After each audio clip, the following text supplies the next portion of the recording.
Olá, criptomaníacos! Chegamos ao último dia do mês de janeiro. Por sinal, amanhã é meu aniversário, 1º de fevereiro, fazendo 42 anos. Meu Deus do céu! Pelo menos 42, segundo o Guia do Mochileiro das Galáxias. 42 é a resposta para a vida, para o universo.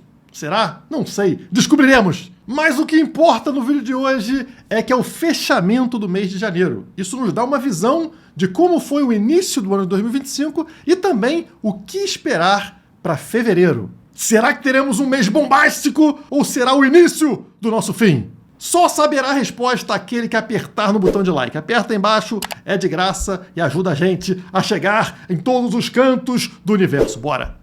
Antes de entrarmos no gráfico mensal, que é o mais importante para esse vídeo, vou abrir o gráfico semanal. Por quê? Porque lá no início da semana eu falei para vocês que precisávamos fechar a semana acima dos 100 mil dólares. Lembram? Tá aí na tela. Esta linha amarela aqui marca aquela resistência psicológica dos 100 mil dólares, né? 100 mil dólares, um número redondão que todo mundo fica de olho.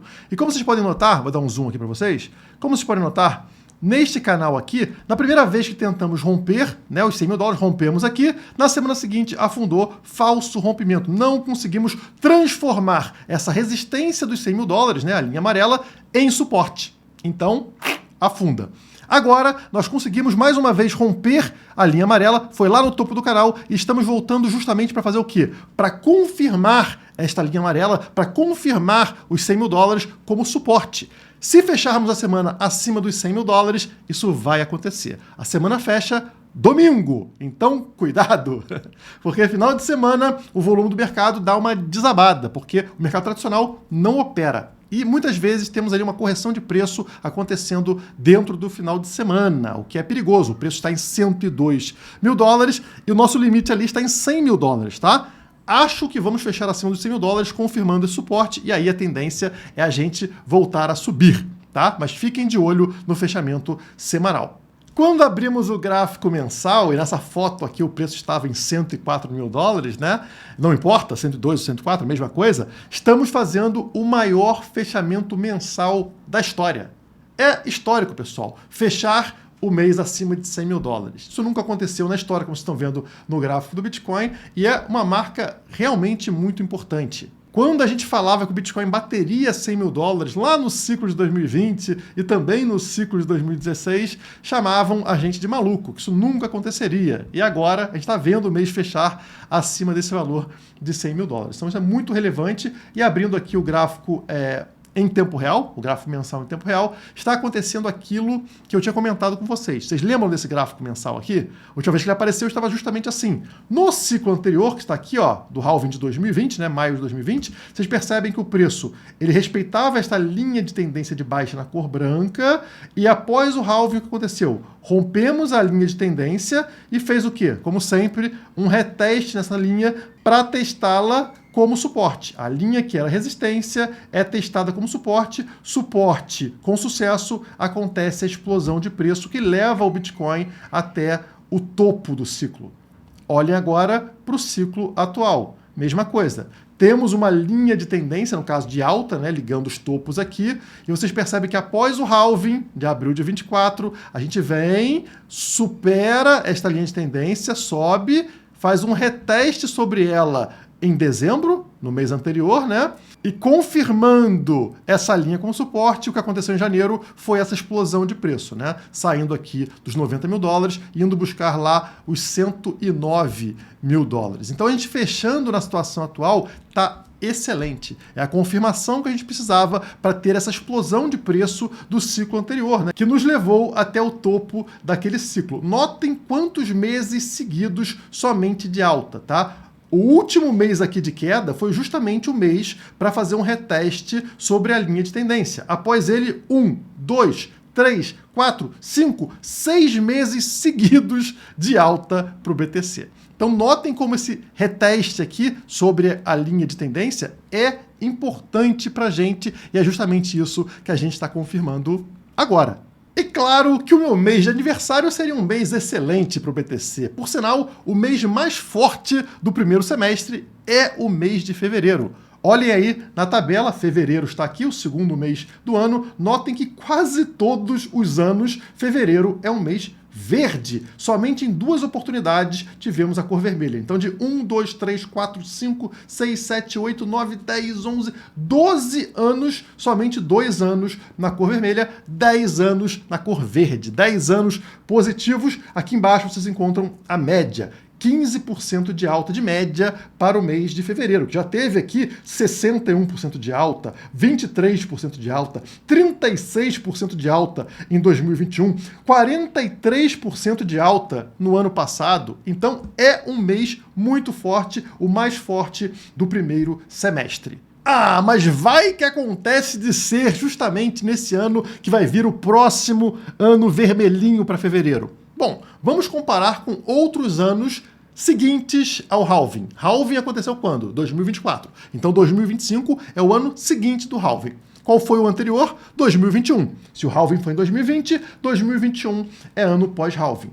Tivemos justamente uma das altas mais fortes, 36%. E qual foi o anterior a esse? Foi 2017. O halving foi 2016, ano seguinte, 2017. Outro dos anos mais fortes para fevereiro, 23% de alta. E anterior, 2012 foi o halving, 2013 foi o ano seguinte ao halving, foi o ano mais forte para fevereiro, 61%. Então, sim, pessoal, os anos seguintes aos anos de halving são justamente os 3 que nós temos aqui, que foram os mais positivos para fevereiro na história. Então, historicamente, esse fevereiro tende a ser muito forte, muito acima da média. Se a média é 15%, a gente pode esperar uma valorização maior do que essa para o mês de fevereiro. É claro, as coisas não são idênticas ao passado, mas digamos que elas rimam.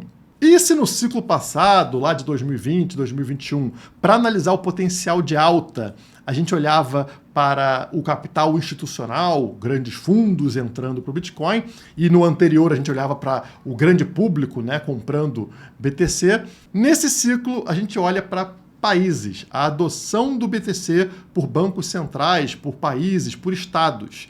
Então, vamos ver como está essa adoção. Estamos tendo uma demanda? Está positivo ou não? O mapa na tela é o mapa dos Estados Unidos, que mostra para vocês 14 estados introduzindo projeto de lei de Bitcoin. Ou seja, estão querendo colocar Bitcoin em reserva. 14 estados americanos já estão nesse processo. Acho até que são 15 ou 16 agora, tá? Cada dia aumenta esse número. E como que está esse processo? Bom, esse gráfico mostra para vocês. Aqui na esquerda você tem os estados, né, por nome, Alabama, Arizona, Flórida e tal. E aqui o progresso desse pedido, né, dessa adoção do BTC. Então a gente tem aqui o apoio público, depois a proposta é introduzida. Você vê que vários estados estão neste momento, né, como Alabama, Flórida e Kentucky. E depois temos a aprovação do comitê, vários já estão nessa fase, estão vendo que a maioria deles está nessa fase, e já temos 2 que já estão para aprovação do Senado, que são Arizona e Utah.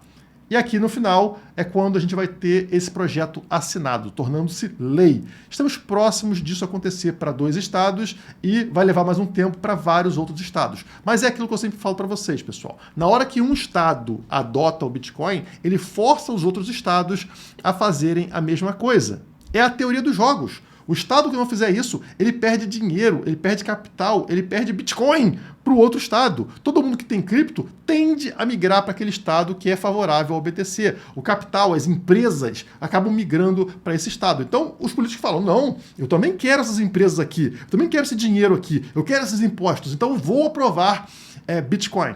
E esse impacto não acontece somente dentro dos Estados Unidos. Se os Estados Unidos começam a fazer isso, eles estão atraindo capital de fora para dentro dos Estados Unidos. E aí outros países falam, peraí, não vou deixar todo esse dinheiro correr para dentro dos Estados Unidos. Não, não, não. Vamos fazer a mesma coisa. E aí aconteceu isso aqui.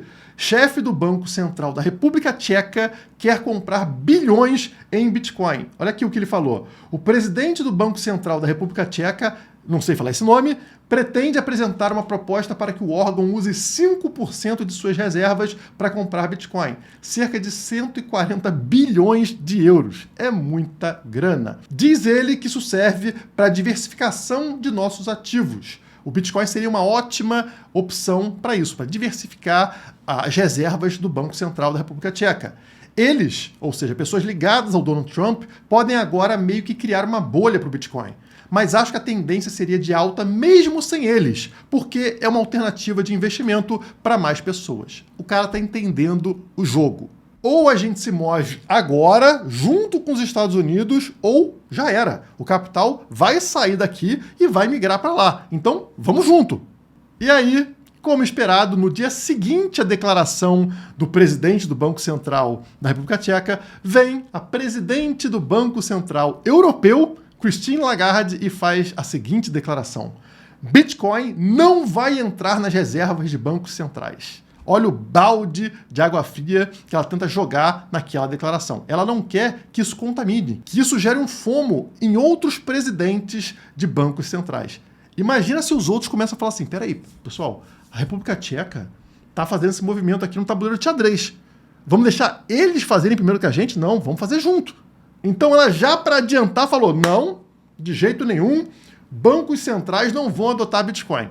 O que a Christine Lagarde não sabe é que bancos centrais europeus já vêm acumulando Bitcoin, mas de uma forma, digamos, menos chocante, menos evidente, justamente para evitar problema. E eu provo para vocês, abrindo aqui o detalhamento das reservas do Banco Central da Noruega. Está na tela aqui, ó, você está vendo justamente, né, o Banco da Noruega, e eles têm o quê? 514 milhões de dólares investidos na MicroStrategy. MicroStrategy não passa de uma ação que é um Bitcoin alavancado. E não somente em MicroStrategy, em outras ações também investidas em Bitcoin. Por exemplo, aqui, Metaplanet, que eles têm mais de 4 milhões de dólares investidos. Então, ela aprovando ou não, ela gostando ou não, os países vão comprar Bitcoin. Nem que seja dessa forma por baixo dos panos, né? Ela falando que ninguém vai comprar Bitcoin e o pessoal vai lá, compra MicroStrategy, compra outras ações de empresas que hoje funcionam somente para fazer compra de Bitcoin, operação de Bitcoin, e pronto. Esses países estarão posicionados em Bitcoin e se protegendo da moeda estatal. Outro fator que pode gerar uma forte subida de preço em fevereiro está ligado aos bancos. Vocês lembram lá em 2023, quando vários bancos americanos começaram a quebrar? Aquela falência de vários bancos regionais dos Estados Unidos? O que o governo fez naquela época? Criou programas de empréstimos para salvar, para resgatar esses bancos da falência. 4 faliram e os outros estavam quebrando e eles começaram a fazer programas de empréstimo. Qual é o ponto aqui? Como vocês podem ver no gráfico, que monitora justamente programas de empréstimo de liquidez do Fed, do Banco Central Americano, está chegando ao fim esse dinheiro. Essa linha amarela que marca o total aqui, emprestado pelo governo, está atingindo o zero nesse momento. Vai atingir o zero muito em breve. Então, esse dinheiro artificial, essa liquidez artificial que estava salvando esses bancos da inevitável falência, porque banco é uma tecnologia do passado, que está sendo superada, está acabando. Não vai ter mais dinheiro grátis para esses bancos. E aí começa o problema. O que vocês acham que vai acontecer?